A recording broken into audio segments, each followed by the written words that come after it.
Hey guys, Higgs here, and today we're talking about Assassin's Creed Shadows and its latest title update 1.0.6, which dropped on June the 25th.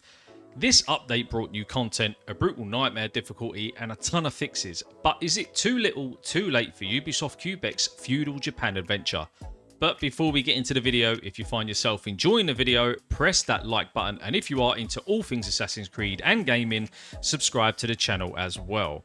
So, Assassin's Creed Shadows launched on March the 20th this year, and at first it was a bumpy start with all the chatter around the game and the delays. The game finally came out and Ubisoft said the game was selling pretty well. Players were seemingly enjoying the experience too. The game, which is set in 16th century Japan, follows Naoe and Yasuke as they dismantle and take down a corrupt conspiracy. It's been praised for its stunning visuals and dual protagonist gameplay, with sales topping charts and over 3 million players in the first month, making it the second most successful launch behind Valhalla. But not everything's been smooth sailing, unfortunately. From launch bugs to divisive mechanics and characters, some fans feel Ubisoft dropped the ball when they had the perfect opportunity to carry on the series onto bigger things after the much split release of AC Valhalla. So, with update 1.0.6, is Ubisoft turning things around, or is the damage already done? So first off, let's talk about what the new update brings to the table.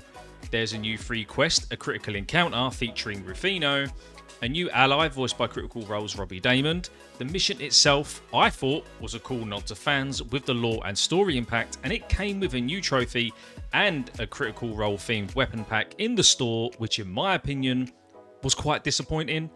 At least one of the new items should have been earnable once you completed the quest on, say, Nightmare difficulty. That would have added a fun incentive to not only complete the mission, but to use the new difficulty. And speaking of that, next we have the Nightmare difficulty, which ramps up the challenge. Enemies are smarter, they hit a lot harder, and they even detect Naoe even when she's crouching in the shadows. Parries now need perfect timing, and resources are scarce, which makes you really think about the way you play. And although it is not like a New Game Plus, I think it kind of scratches that itch until the New Game Plus actually drops.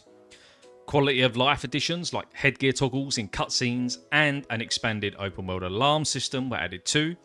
At first, I wasn't too bothered about the headgear change, but after using it in cutscenes, it does add more drama to those situations where things are heated as you either enter or finish a battle instead of some strange facial expression which does not fit that cutscene at all.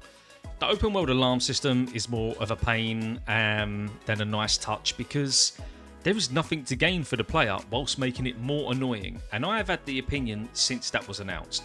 Guardians turn up in numbers and it can be a pain.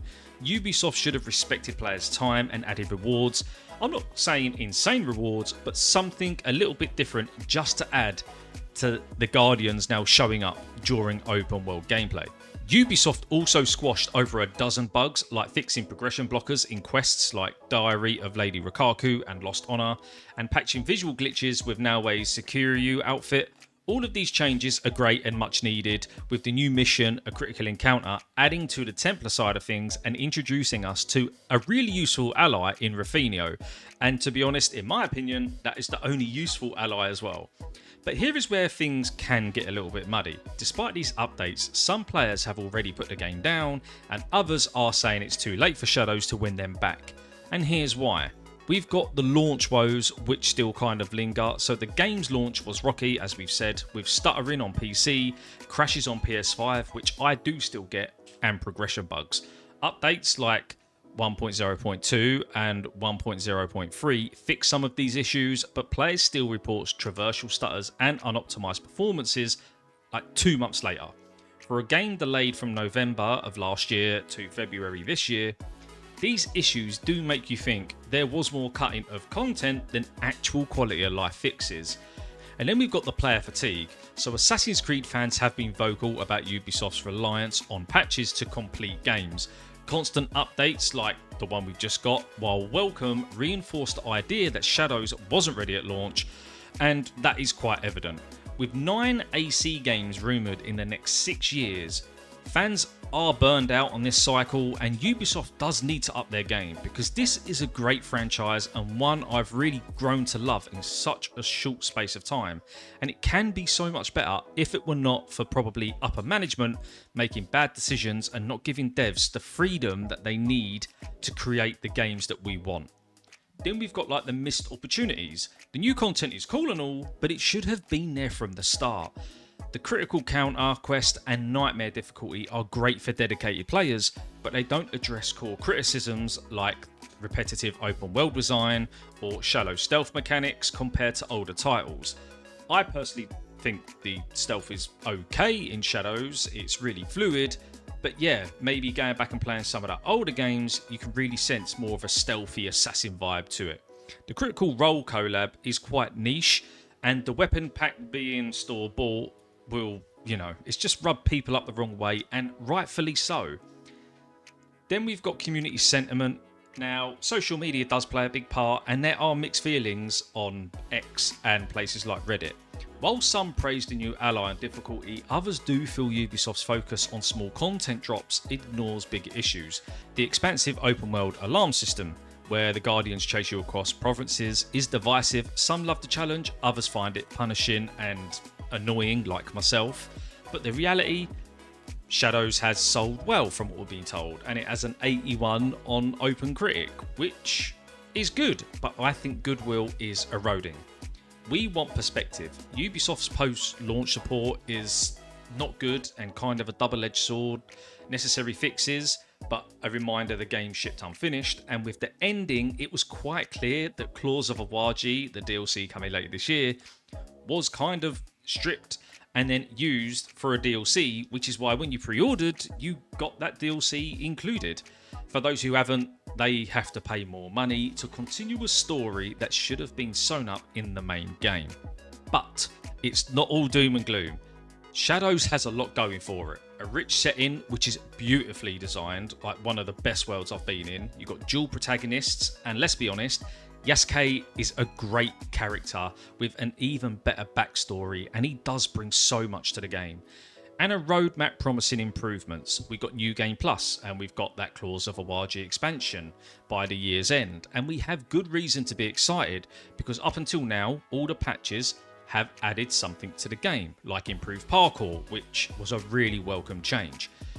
Update 1.0.6 shows Ubisoft is listening, with fan request features like headgear toggles and bug fixes. For players still invested, the new quest and nightmare mode add replayability and a sense that Ubisoft knows Shadows was a missed opportunity and wasn't as lore-rich as its predecessors.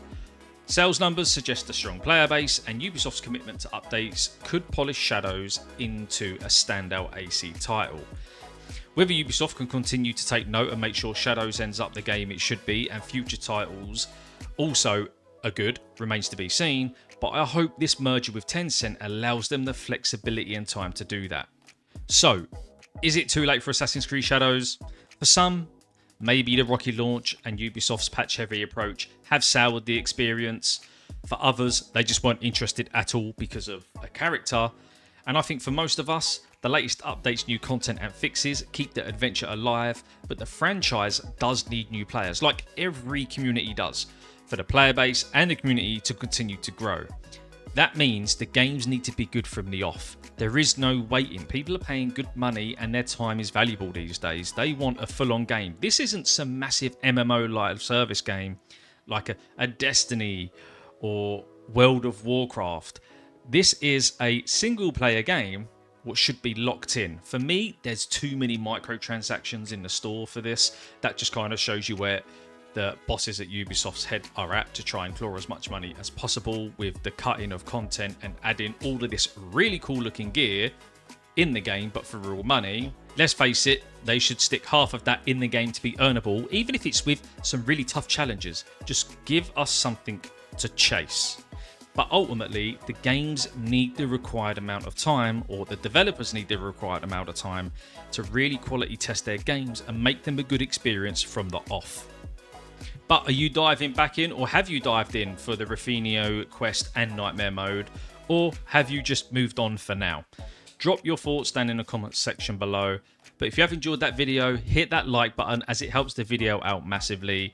And if you haven't already, subscribe to the channel for more Assassin's Creed content and gaming content in the future.